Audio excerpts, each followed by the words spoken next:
transportation, roadways, water, sewage, etc., could be planned as a part of that project. We wouldn't have to worry about sewer systems becoming overwhelmed in 60-year-old neighborhoods. Adding a floor could immediately add 8, 10, 12 units, and add 2 or 3 floors, it could double or triple that. All of those units could even be designated as affordable as a way to ensure that we meet our affordability component. Large cities grow up. The city mentioned this evening when the city planner spoke, he mentioned that there's going to be a requirement for these dwellings to be owner occupied as opposed to being absentee landlords. It's a change, quite frankly, that the city cannot enforce. The city currently has regulations for vacation homes, B&Bs, things like that, where the owner is supposed to be in residence at that property. I can tell you from personal experience on my own street, that does not occur. I would be, at conclusion, I would really like to acknowledge the efforts of the City Planning Department to minimize the consequences of this proposal, which they have been mandated through political means to produce. They have tried to sugarcoat the pill, but the question is, do we really need this medication? I would submit that the answer is no. Thank you very much. Thank you, Sean.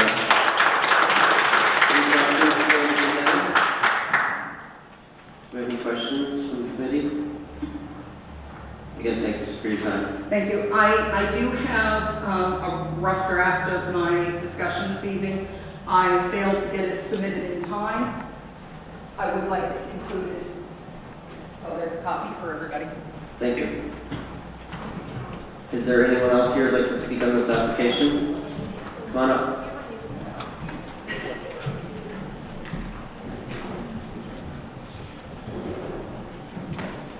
Mr. Chair, committee, I thought pretty hard to follow that.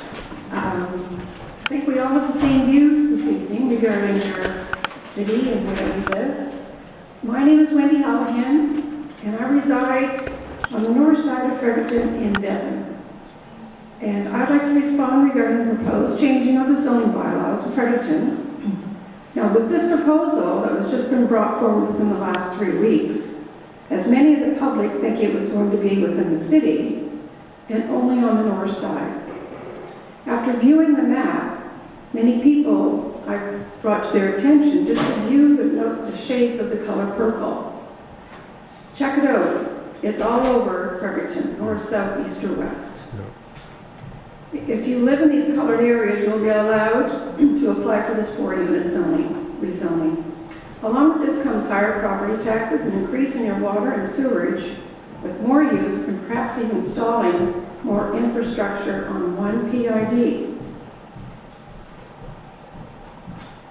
This could also include more electrical entrances with more power poles. Wouldn't that be great with our increasing power now? The biggest issue is your driveway. You won't be able to park in your own driveway in front of your home, and this you're still figuring out. The definition of a 4-unit dwelling is a property that can have a main dwelling, which is your home, an attached addition, which could be a garage with an apartment, basement apartment, and a separate garden suite. These would be on city lots that are approximately 500 to 1,000 square meters. This will definitely be very tight with restrictions that are already in place. And even more often, an increase in traffic, which we have such traffic now, to and from work, whether driving your car or getting on a bus and or cab, as many of us live in family neighborhoods with children that walk to and from school on these busy streets. Majority of the properties do not even have surveys anymore. When purchased or put on land titles through your lawyer. And this is on all neighborhoods. So how would one define property lines? I would always say that if you plan on expanding your property, such as a garage or storage shed, and you can't find the original pins, you should have a survey. These are very important factors to consider, which is also going to be on the homeowner to have that done. I'm all for more affordable housing, and everybody has said this and shared the same, big thoughts on this. We definitely need, however, it needs to be affordable. The hidden costs of what owners would have to consider in doing this would include major renovations, obtaining city permits, high building costs of materials. This would also lead to an increase in the rents to cover all these costs with more added taxes. What happens when the owner has taken the initiative to do this rezoning, moves away in a couple of years, but keeps this as an investment, which we've all talked about?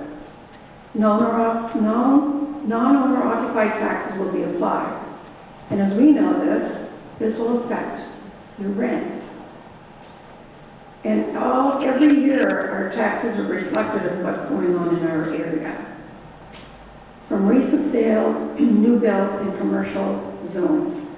They're getting higher and higher yearly. Citizens in Fredericton are struggling financially with everyday living. And these are just a few factors that are very important to the welfare of our communities.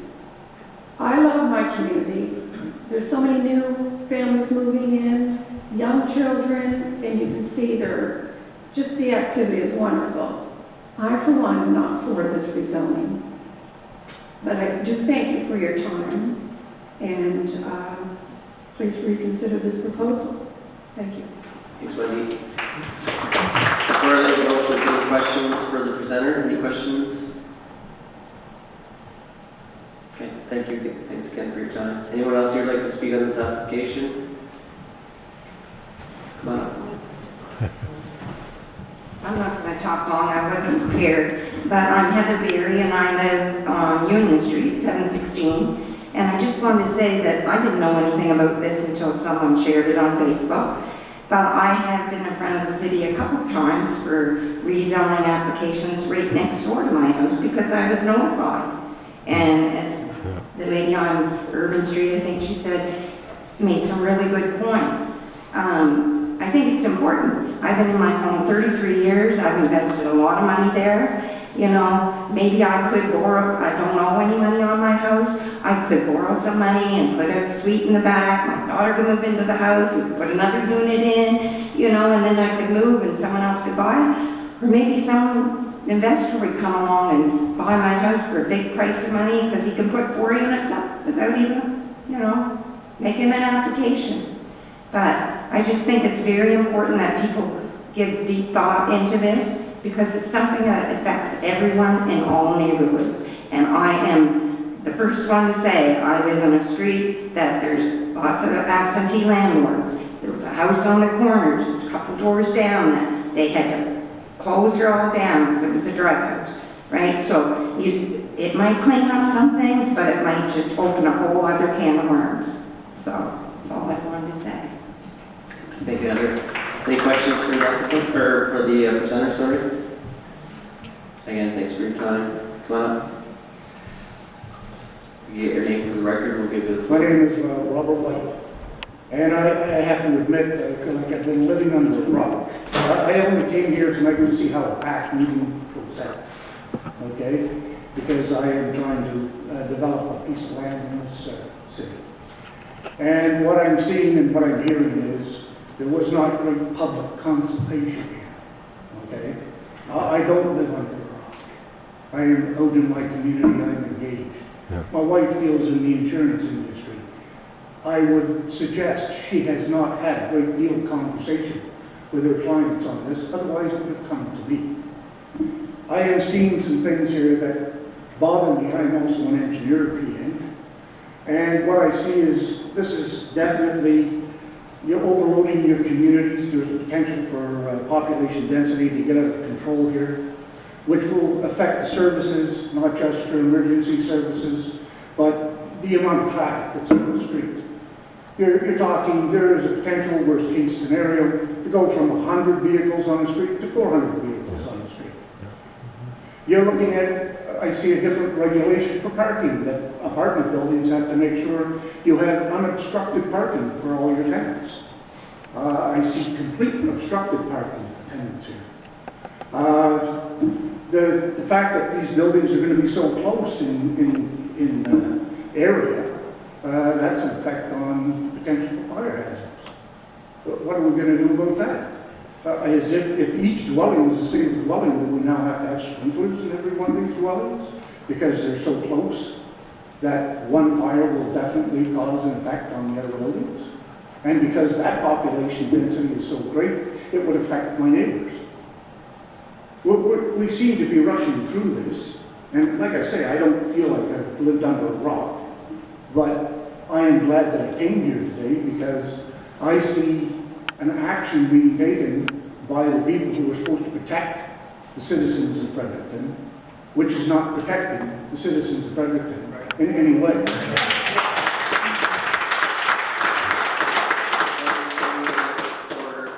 So I see increased tax burdens, I see increased public density, I see reduced emergency services, I see the potential for people's land values to decrease significantly because they didn't buy in areas that were multi-residential, they bought in areas that were single residential. You are not protecting your citizens by adopting this.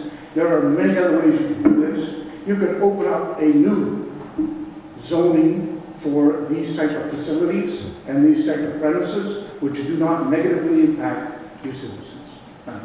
Thank you, Robert. Any questions for the presenter? No. You'd like to speak, sir? Yes. Okay. Get your name for the record. My name is Stephen White. That was my brother, by the way. So we're looking at developing. I have a very basic and simple question for the committee. If an apartment building is required to have 1.5 spaces for cars, how can you justify 4 cars in a residential area? First of all, every single dwelling unit that I know, mostly in Fredericton, has 2 cars per family. So you're not talking 4 cars, you're talking upwards of 8.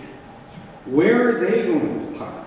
They're going to be stuck along the side of the road, impeding first responders to get to other homes in the area. Have you considered that? And what are you going to do about it? Because again, enforcement is a problem in Fredericton. There are not enough people to enforce the rules in the bylaws of the city. And in my area, if there are 4 cars on the road, they impede 50% of the traffic going up the road. Explain what you're going to do about that. I don't think you've considered all the ramifications of putting 4 units in a very confined space. For instance, you had a nice driveway there. I loved it. 4 cars could get in there, no problem. You just had a storm. Where are they going to park? Where are they going to put the snow? They're going to be stuck along the side of the road. Plows won't be able to do their job. People won't be able to get to work. These are simple questions that seem to have evaded the committee in this rezoning process. And as an ex-military member, I'm appalled that you would just carte blanche push this through and bring it to City Council without further recommendation from the people who reside in the city. Thank you. Any questions for the presenter?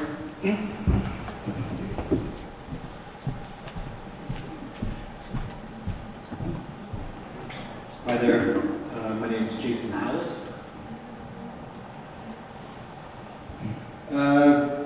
I'd first like to thank the chair and the committee for giving the opportunity to present here tonight. I have prepared a letter on behalf of residents that are in my neighborhood, many of whom are elderly or have other commitments, so we're unable to joined to be here tonight. But I won't read the letter verbatim. However, I really want to touch on some points that I think are still relevant. So it was submitted to the committee earlier. I will start off by saying that you know, the municipal government should in fact be lauded for its leadership in taking on the housing issues and putting forth a plan to address affordability and homelessness. However, in preparing this letter to the Planning Advisory Committee, we really wanted to express our opposition for the proposed amendments to the zoning bylaw as currently presented. I reflect on Kathy, who was up here earlier. I believe it's Kathy Hansen, who was up here earlier. So Kathy, I truly feel echoes our community, which is further over on the hill. So the College Hill area is not unique to some of the challenges we're outlining, but the sense of community is there today. So in our little corner of the city, it's an established neighborhood on the south side. You know, it's a development that dates back into the 1960s, 1970s. It's residents that have really made the area enviable.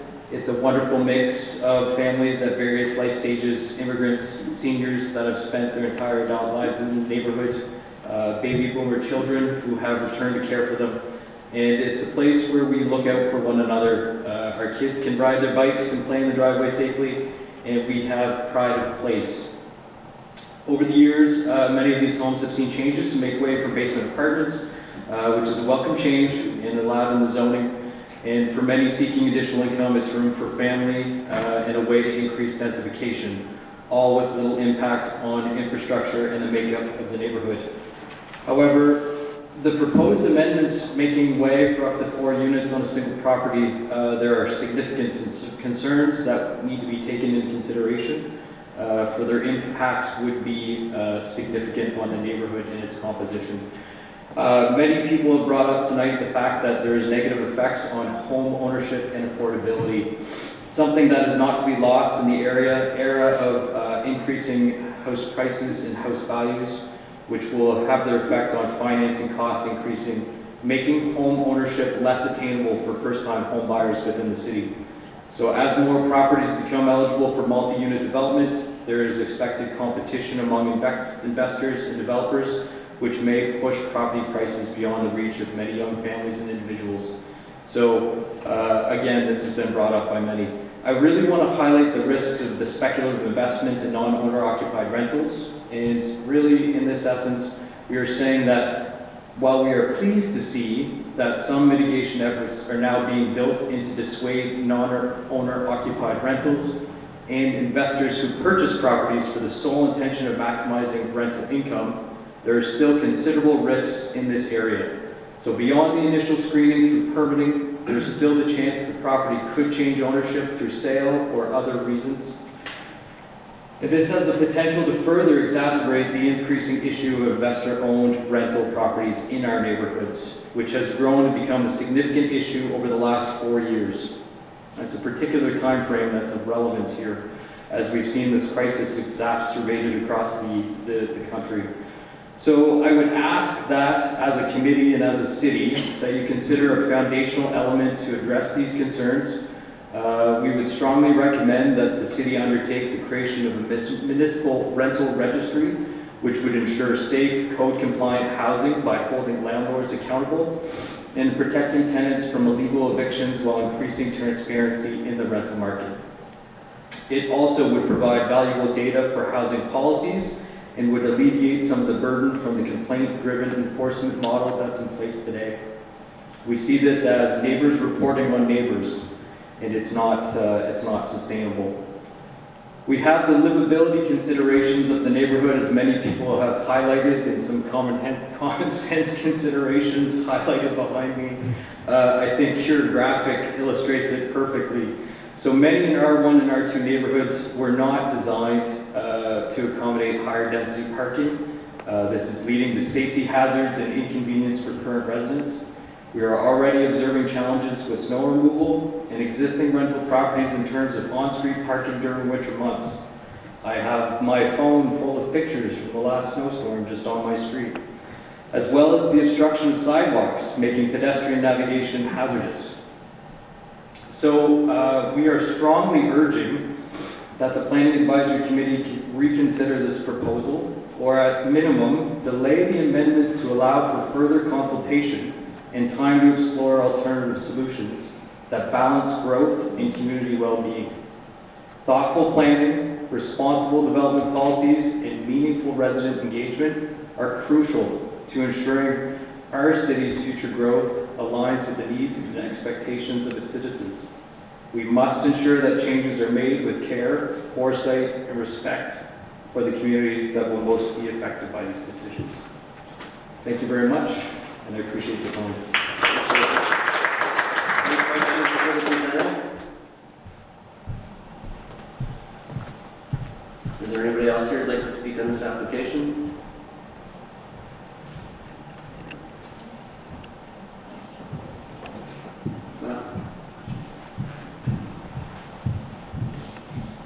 Good evening, my name is Carrie McBride. I actually just have a question, I don't know if it's to the chair or to Marcello. With regards to the program, it's a federal program, and it's my understanding that it's trying to be done by June because of the program. What happens if it's not done by June?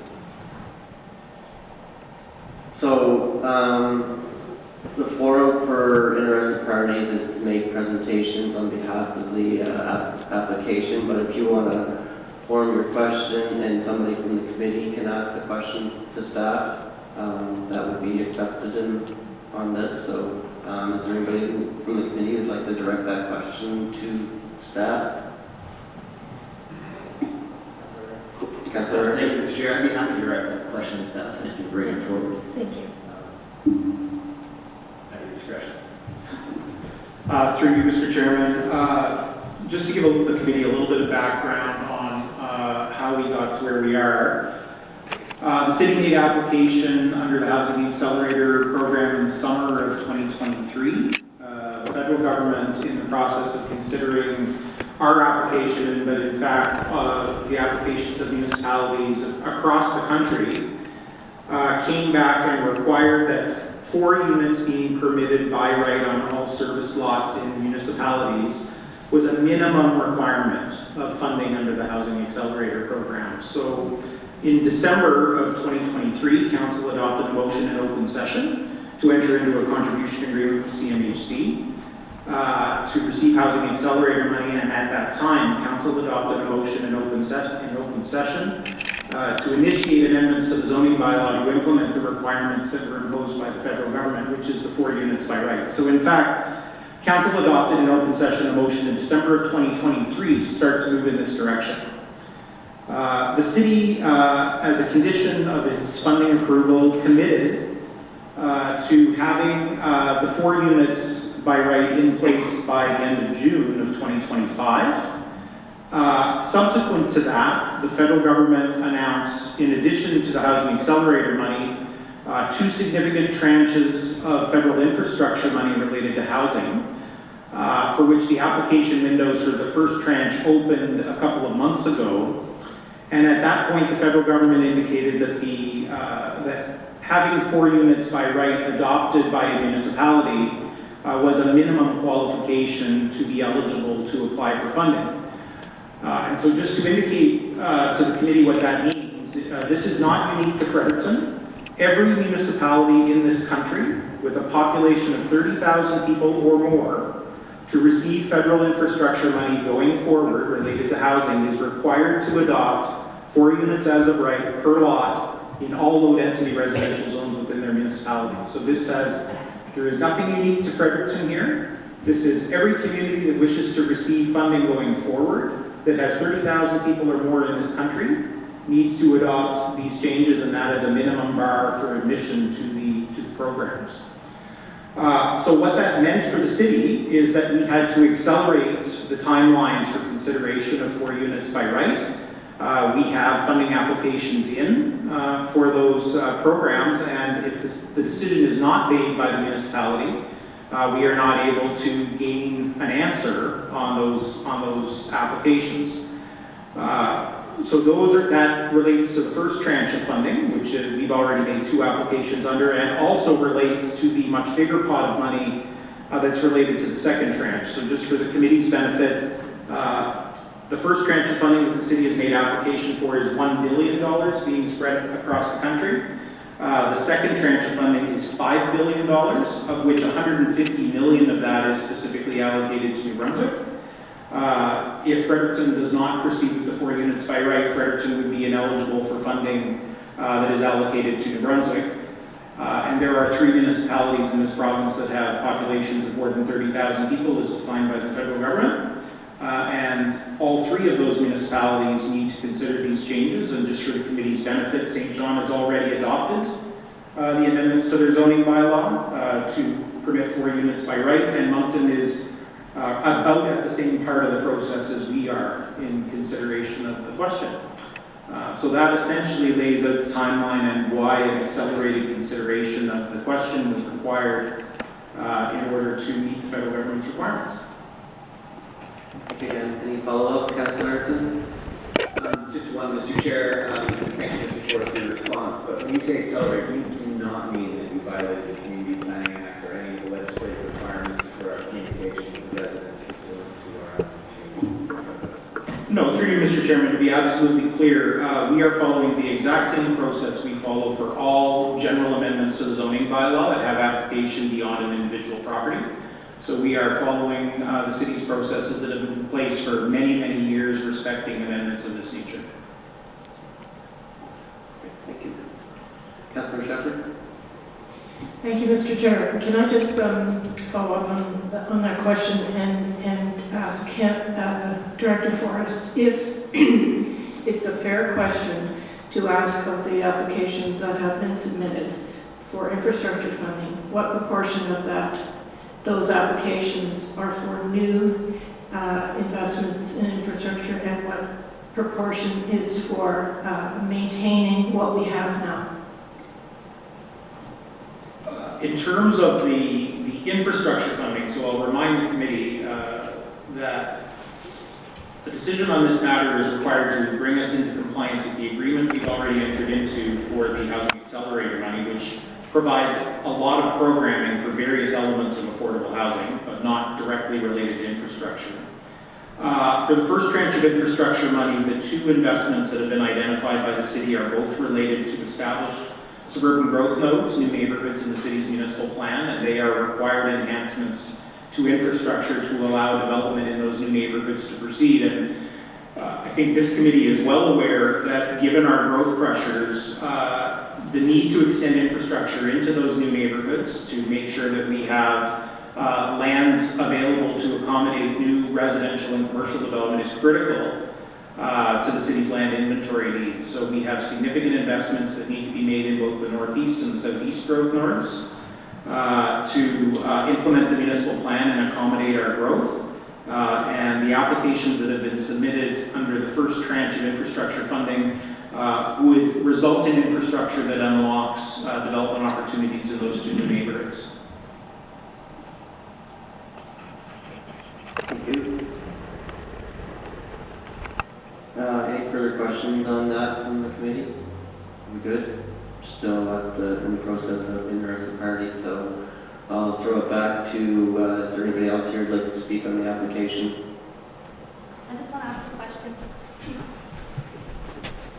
Okay, just a reminder that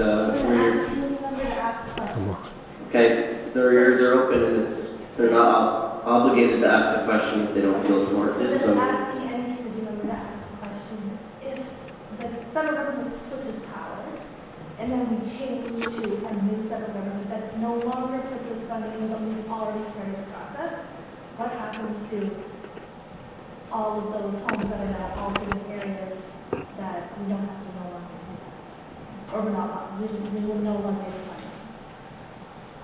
can we get your name for the record? It's Kate Scott.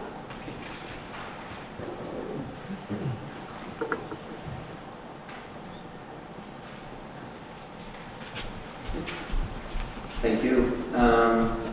Any questions for the presenter or any follow-up?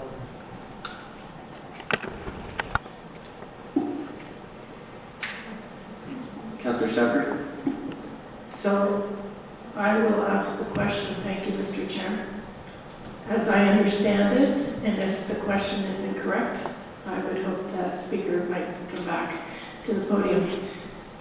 So, Director Forrest, what's your understanding if there is a change in government that will be the impact on this amendment?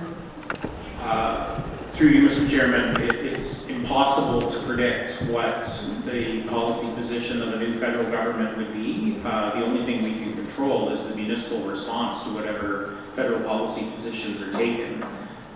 Just as the municipality has the ability to consider amendments to the bylaw to permit 4 units by right in order to satisfy federal requirements, if those federal requirements were removed, the city would similarly have the ability to consider repealing those amendments to move back from that position. I think it is important for the committee to recognize that this is being done across the country. We are not first. We are probably in the last half of municipalities that are pursuing this. What we are seeing across the country is not a rapid rate of take-up in the creation of additional units through general density increases. So I think it would be safe for the committee to assume that if there was a change of government in fairly short order, the number of units that would be created in that very narrow window would be quite small based on what we are seeing across the country. Thank you. Thank you. Is there anybody else here who'd like to speak on this application? I have a question, maybe someone can ask it for me. My name is Rochelle Plumstead.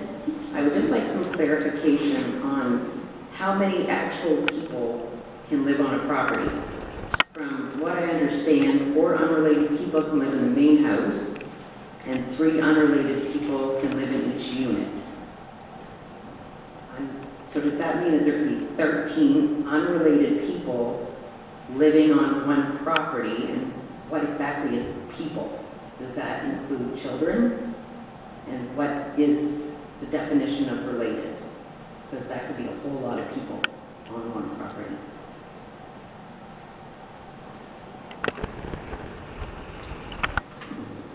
Through the chair, yes, you're correct. The current rules right now for occupancy is 4 unrelated persons in the main dwelling and 3 unrelated in what's been, historically the basement apartment, and so that would continue on to the SDU, whatever type it is. So you could have up to 13 persons unrelated on property. So what if each one of those 13 persons had a partner? So you could have 26 people on that property? Like, what's the restriction there for how many actual people can live there?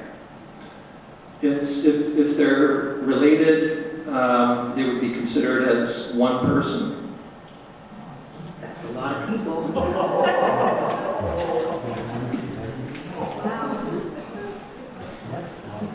Is there any questions for this presenter, folks?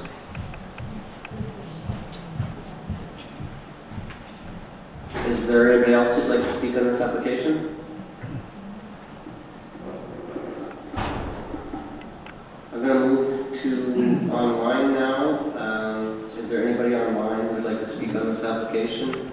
That's your opportunity. We'll open up the virtual floor. You could unmute your device.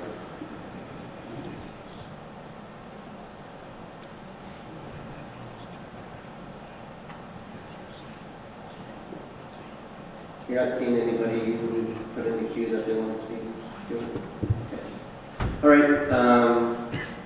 So that closes that segment of this application. So now I'll bring it back to the committee. What's your pleasure? Hello? Hey, Scott. Yeah, I'd like to move staff recommendation. So Scott's going to move the application to recommend to council to adopt the zoning bylaw amendments for 4 units per lot. Is there a seconder? Councillor Erickson? Discussion on the motion, folks? Neil? Yeah, I'd like to, oh, sorry. Why don't you go first, Scott? I'll give you the, since you put the motion on the table. Yes, well, I guess certainly there's been lots of discussion tonight on the merits of, opening up affordable zoning sort of blanket ability. But I don't actually see sort of some of those discussions being relevant to this particular body. That in some ways, what we're looking at is that that the zoning that's being put in place and sort of the conditions and the restrictions that are being imposed for, lot sizes and different things with parking, that those are the things that we have to evaluate is technically correct. And so based on that, it's probably the body that sees this afterwards that evaluates is it actually the philosophy of doing this the right thing to do. Where we are saying our job is to determine if what you're putting in place is technically feasible and makes sense. And from my point of view, the kind of conditions that are being laid out here for these properties in these areas is feasible and makes technical sense. So that's why I believe that it should be approved to go on to council. So, I mean, the best thing is, you always have three options with change. You can oppose it, you can be stand by and see it, or in this case, what we're trying to do is manage it through these terms and conditions. So, for that reason, that's why I'm supporting it. Thank you, Scott. Neil? Thank you, Mr. Chairman. So we have the relatively easy part of this job as Planning Advisory Committee because our role is to provide technical advice to council, and council's role is to decide. So regardless of the vote tonight, this will go on to council, and council will vote in due course and either approve or not approve what's being proposed. So what we're seeing is what I will call a very bold public policy measure by the federal government. I work in public policy in my day job, so it is a bold measure that's being undertaken. I recognize that staff has come up with various, I think, very good steps to mitigate some of the impact of that increased density. So it's not just a free-for-all of 40 units. There are constraints and so on around them. But ultimately, the underlying purpose of this application is not a planning purpose. It's in relation to this public policy decision by the federal government. And so council has within its mandate to make a corresponding public policy decision by the city to respond to the federal government's measure. But I don't see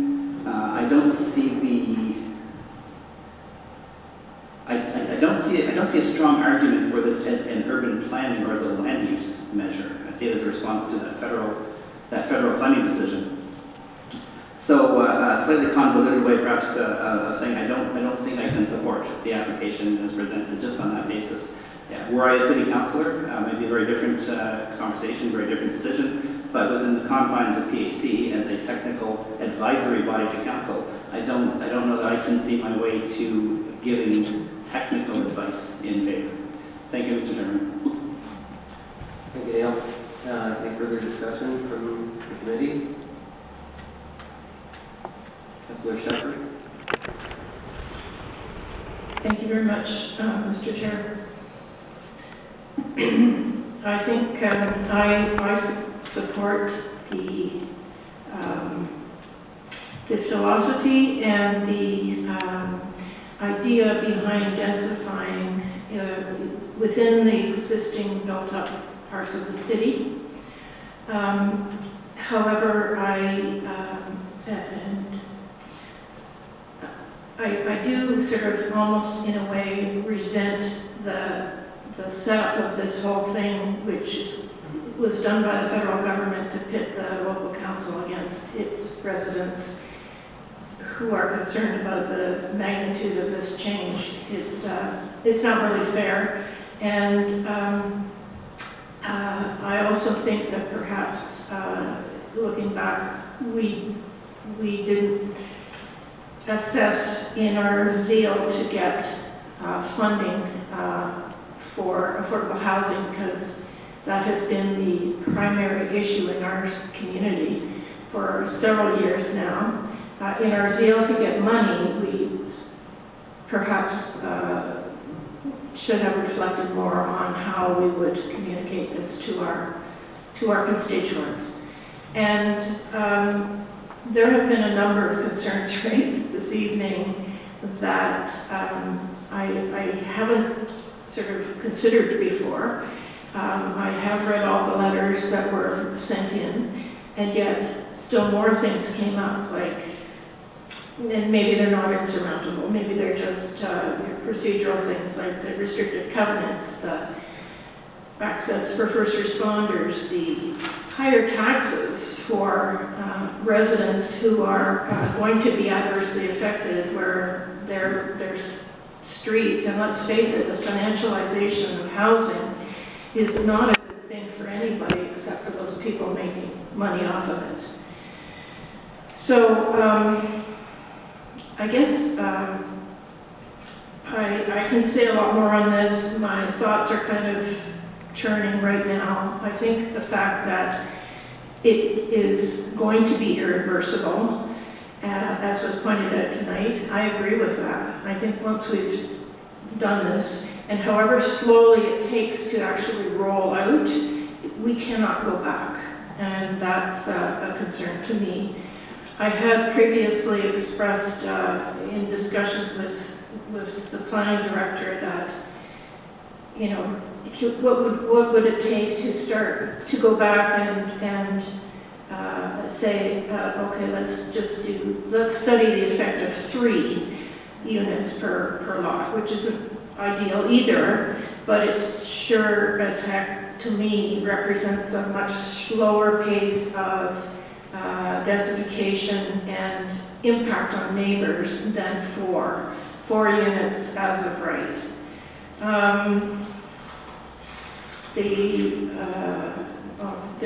There are a lot of things here. I am interested in how housing agreement, if such a thing is even legal in New Brunswick, could ameliorate some of the concerns about non-owner occupiers, and making sure that there's an owner on site that is able to look and see to the upkeep of the property over the long term, and not just as long as they are happy living there and then they sell it and then it goes to 4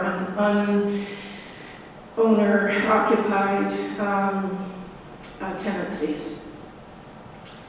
So I find that Neil's finding about this is a plan in response to a public policy question, and perhaps a negligence over the last 30 or 40 years of people who should have been providing proper public housing but preferred to go to market. To go the market route is a very interesting one. I appreciate you brought that forward. So I understand the lengths to which staff have gone to jump through these hurdles and to set the city up in order to take advantage of future funding. But I think that in this this current era we're living through, it's not going to be a good thing to put too much on people all at once. So I don't think I can support this. Thank you, Councillor Schiffer. Any further discussion?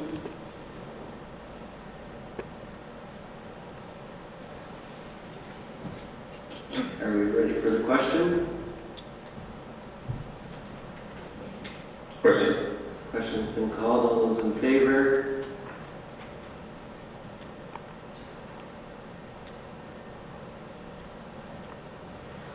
Scott is for it, yes. So that's 5-4. Melissa, opposed? Melissa?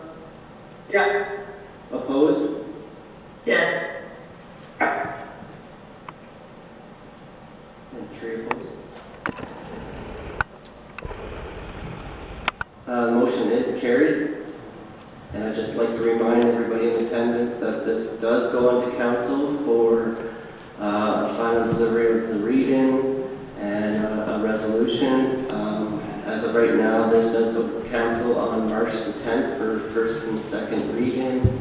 Anybody in attendance who would like further information on this item, don't hesitate to reach out to your councillors or staff members, and they can help you and provide you with the information that you're looking for.